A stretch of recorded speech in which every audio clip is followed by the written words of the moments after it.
پاکستان کی جانب سے افغانستان میں گزشتہ شب کوئی کارروائی نہیں کی گئی۔ پاکستان کارروائی کرتا ہے تو اعلان کرتا ہے۔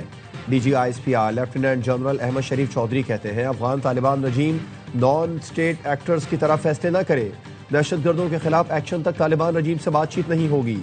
ہمارا مسئلہ افغان عبوری حکومت سے ہے، افغانستان کے لوگوں سے نہیں۔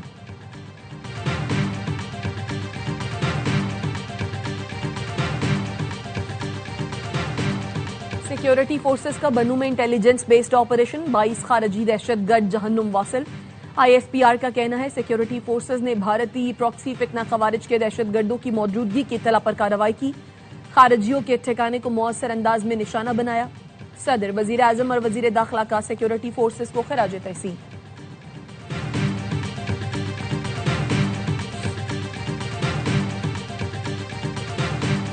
اور chairman joint chiefs of staff committee general Sahir Shamshad Mirza کا جی ایچ کیو کا الوداعی دورہ، یادگار شہداء پر حاضری، پھولوں کی چادر چڑھائی۔ جنرل ساحر شمشاد مرزا کو گارڈ آف آنر پیش کیا گیا۔ ساحر شمشاد مرزا کی فیلڈ مارشل عاصم منیر سے الوداعی ملاقات۔ فیلڈ مارشل نے جنرل ساحر شمشاد مرزا کی قیادت اور مسلح افواج کے لیے خدمات کو سراہا۔ جنرل ساحر شمشاد مرزا نے ایئر ہیڈ کوارٹرز کا بھی الوداعی دورہ کیا۔ جنرل ساحر شمشاد مرزا کی air chief marshal Zaheer Ahmed Babar Sidhu سے ملاقات۔ اسلام آباد کچہری خودکش دھماکے کی منصوبہ بندی افغانستان میں نور ولی محسود نے کی۔ خودکش بمبار عثمان شنواری ننگرہار کا شہری تھا۔ سیکیورٹی سخت ہونے کی وجہ سے حملہ آور ہدف تک نہیں پہنچ سکے۔ وزیر اطلاعات عطا طارق کی نیوز کانفرنس، بتایا ساجد اللہ عرف شینا خودکش بمبار کا ہینڈلر تھا، اسی نے محمد زالی اور کامران کو ہائر کیا۔ ساجد اللہ نے اگست میں افغانستان میں نور ولی کے کمانڈر داد اللہ سے ملاقات کی۔ ساجد اللہ اور عثمان شنواری مل کر مختلف مقامات کی ریکی کرتے تھے۔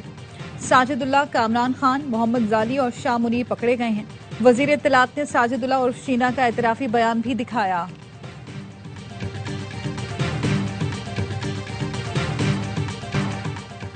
افغانستان میں مقیم باجوڑ کے رہائشی داد اللہ نے ہمیں خودکش حملے کی پلاننگ سے آگاہ کیا۔ اسی نے پشاور کے قبرستان میں خودکش جیکٹ پہنچائی۔ خودکش جیکٹ اسلام آباد میں راجپوت سینٹر کے قریب نالے میں چھپائی گئی۔ ملزم ساجد اللہ کا اعترافی بیان، کہا پیغام دیا گیا کہ آپ کے پاس عثمان نامی خودکش حملہ آور آئے گا۔ حملہ آور میرے پاس آیا جو 1-2 دن میرے ساتھ رہا۔ محمد زالی نے بلا کر کہا عثمان نے ہمیں G11 کی لوکیشن دی ہے۔ عثمان کو ہم نے خودکش جیکٹ دی اور وہ اسلام آباد کچہری چلا گیا۔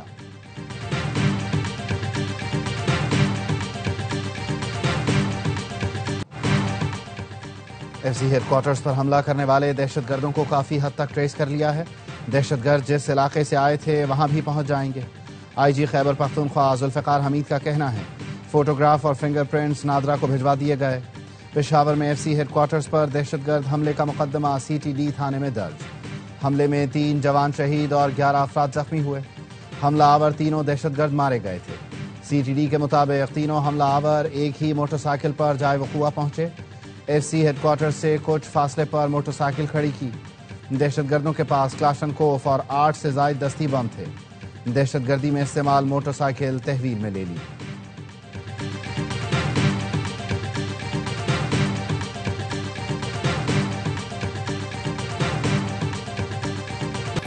سیکیورٹی فورسز کا بنو میں انٹیلیجنس بیس آپریشن 22 خارجی دہشت گرد جہنم واصل۔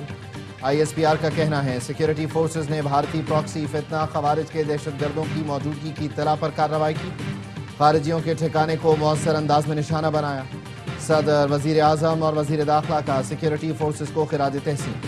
صدر زرداری نے کہا بھارتی پشت پناہی میں سرگرم خوارج کا قلع قمع ریاست کی اولین ترجیح ہے۔ وزیر اعظم شہباز شریف نے کہا عزم استحکام ویژن کے تحت سیکیورٹی فورسز بڑی کامیابیاں حاصل کر رہی ہیں۔ وطن عزیز سے ہر قسم کی دہشت گردی کے خاتمے کے لیے پرعزم ہے۔ محسن نقوی نے کہا فتنہ ہندوستان اور ان کے سہولت کاروں کو کہیں بھی چھپنے نہیں دیا جائے گا۔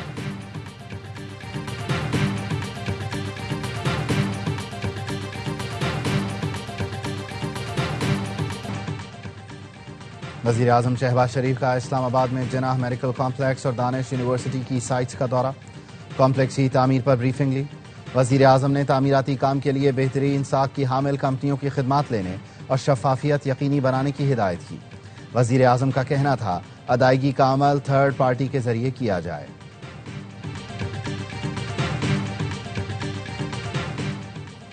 نائب وزیر اعظم اسحاق ڈار سے ایرانی سپریم قومی سلامتی کونسل کے سیکرٹری کی ملاقات۔ نائب وزیر اعظم اسحاق ڈار اور ڈاکٹر علی لاریجانی نے برادرانہ تعلقات کو مزید وسعت دینے پر اتفاق کیا۔ ترجمان دفتر خارجہ کا کہنا ہے ملاقات میں اہم عالمی اور علاقائی امور پر غور کیا گیا۔ دفتر خارجہ پہنچنے پر نائب وزیر اعظم اسحاق ڈار نے علی لاریجانی کا استقبال کیا۔ کراچی کنگز کے اونر سلمان اقبال نے پی ایس ایل میں آئندہ 10 سال کے فرینچائز رائٹس کے معاہدے کی تجدید کر دی۔ کراچی کنگز کے اونر سلمان اقبال نے پی سی بی کی پیشکش باضابطہ طور پر قبول کر لی۔ اونر کراچی کنگز سلمان اقبال کہتے ہیں یہ ہمارے لیے فخر اور ذمہ داری کا لمحہ ہے۔ ہم پی ایس ایل کے ساتھ اس وقت جڑے جب پاکستان میں کرکٹ کی واپسی مقصد تھا۔ 10 سال میں ہم نے ملک میں کرکٹ کی واپسی اور لیگ کی کامیابی میں اہم کردار ادا کیا۔ 1 دہائی پہلے ہم نے پاکستان میں کرکٹ واپس لانے کا وعدہ کیا تھا۔ ہم نے مہنگی ترین فرینچائز ہونے سے لے کر پاکستان کرکٹ کے ستون بننے کا سفر طے کیا۔ یہ صرف معاہدے کی تجدید نہیں بلکہ پی ایس ایل کی تعمیر کے لیے ہمارا ویژن ہے۔ چیئرمین پی سی بی نے کہا کراچی کنگز نے لیگ کے وقار میں اضافے کے لیے اہم کردار ادا کیا ہے۔ کراچی کنگز کی جانب سے معاہدے کی تجدید لیگ کی مضبوطی کا ثبوت ہے۔ پی ایس ایل کے لیے سلمان اقبال اور ان کی ٹیم کا کردار قابل تعریف ہے۔ C E O P S L Salman Nasir نے کہا اگلی دہائی میں بھی کراچی کنگز کے ساتھ کام کرنا اعزاز ہوگا۔ کراچی کنگز 2020 کی چیمپئن تھی اور اب بھی مقبول فرینچائز ہے۔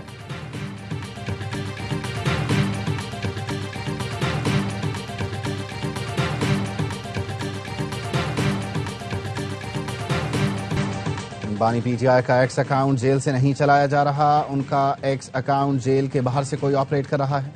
سپرنٹینڈنٹ اڈیالہ جیل نے ایکس اکاؤنٹ جیل سے آپریٹ ہونے کی تردید کر دی۔ بانی پی ٹی آئی کا اکاؤنٹ بند کرنے سے متعلق کیس میں اسلام آباد ہائی کورٹ میں جواب جمع کروایا کہ بانی پی ٹی آئی کو جیل میں موبائل اور انٹرنیٹ کی سہولت دستیاب نہیں، وہ سخت سرویلنس میں ہیں، ان کو صرف جیل رولز یا عدالتی احکامات کے مطابق ہی سہولتیں میسر ہیں۔ سپرنٹینڈنٹ اڈیالہ جیل نے موقف اپنایا، بانی کی سیاسی ہدایات نے ماضی میں کئی موقعوں پر معاشرے میں تشدد کو ہوا دی۔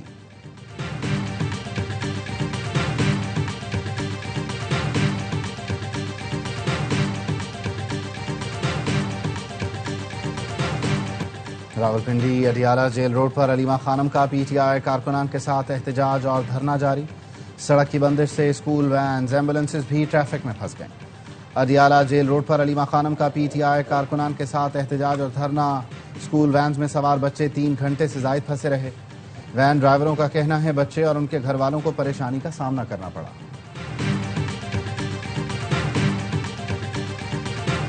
جمعیت علماء اسلام کی مجلس شورا نے 27ویں ترمیم مسترد کر دی۔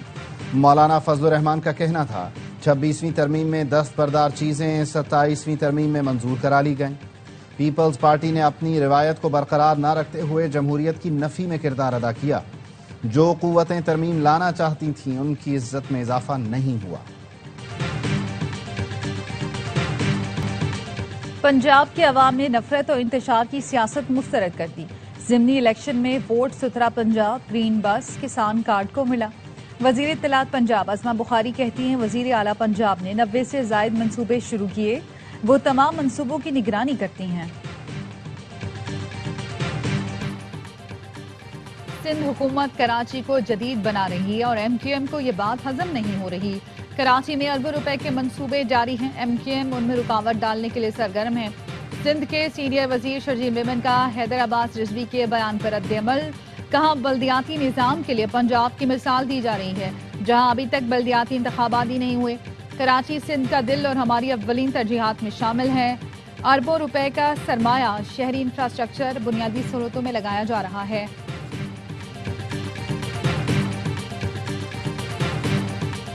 اس وقت امن ہمارا سب سے بڑا مسئلہ اور پہلی ترجیح ہے۔ امن بحالی کے بغیر ترقی اور خوشحالی ممکن نہیں۔ وزیر اعلیٰ کے پی سہیل آفریدی کی محمد کے عمائدین کے وفد سے ملاقات میں گفتگو، کہاں انضمام کے وقت 10 سال کے لیے 1000 ارب روپے دینے کا وعدہ پورا نہیں کیا جا رہا۔ صوبائی حکومت کے اربوں روپے کے بقایا جات اب بھی وفاق کے ذمہ واجب الادا ہیں۔ عمائدین نے کہا ہم امن اور صوبائی حقوق کے حصول کی جدوجہد میں وزیر اعلیٰ کے ساتھ کھڑے ہیں۔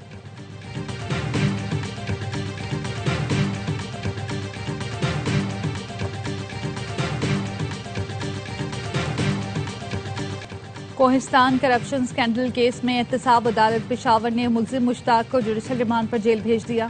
پروسیکیوشن نے کہا ملزم کوہستان اسکینڈل میں ملوث ہے. ملزم کے اکاؤنٹ میں 75 ملین کی ٹرانزیکشن ہوئی.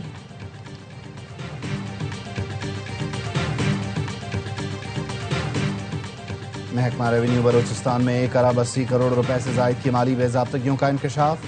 آڈٹ کے دوران 1 ارب 42 کروڑ کے اخراجات میں بے ضابطگی پائی گئی. مختلف کمپنیوں کو 5 کروڑ 87 لاکھ سے زائد کی اضافی ادائیگیاں کی گئیں. ٹیکسوں اور ڈیوٹیز کی مد میں 31 کروڑ 50 لاکھ کی وصولی نہیں کی گئی.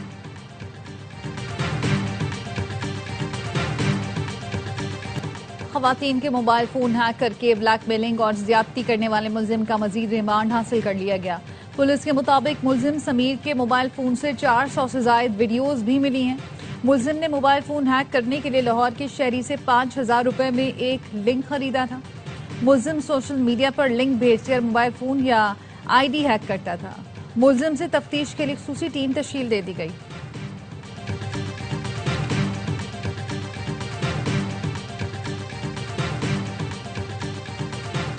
خواتین پر تشدد کے خاتمے کا عالمی دن. اقوام متحدہ کی رپورٹ کے مطابق گزشتہ سال 83,000 خواتین اور لڑکیوں کو قتل کر دیا گیا. 60% خواتین کو ان کے قریبی ساتھیوں یا خاندان کے ارکان نے ہی ہلاک کیا. صدر مملکت آصف علی زرداری نے اپنے پیغام میں کہا خواتین پر تشدد انسانی حقوق کی سنگین خلاف ورزی ہے. وزیر اعظم شہباز شریف نے کہا حکومت خواتین پر تشدد کی روک تھام کے لیے سرگرم ہے. وزیر داخلہ محسن نقوی نے کہا خواتین پر ہر طرح کا ظلم روکنا اجتماعی ذمہ داری ہے. بلاول بھٹو زرداری نے کہا خواتین پر تشدد انسانی وقار پر حملہ اور معاشرے کی اخلاقی ناکامی ہے.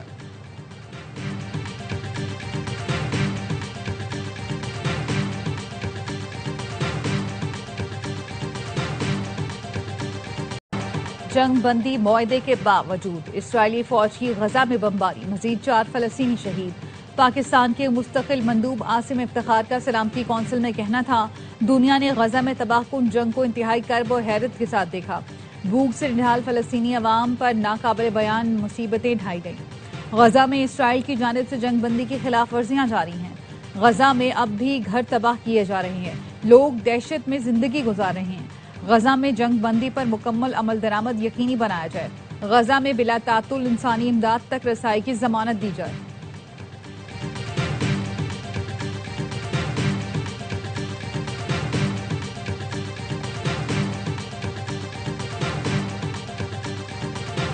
ملک کے بالائی علاقوں میں سردی رنگ دکھانے لگی.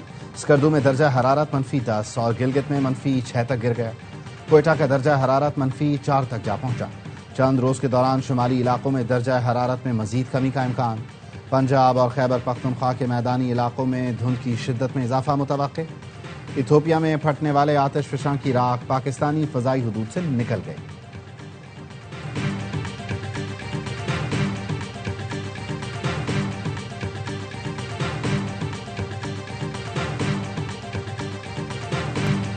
ٹرائی سیریز کے فائل میں پاکستان سے کون ٹکرائے گا؟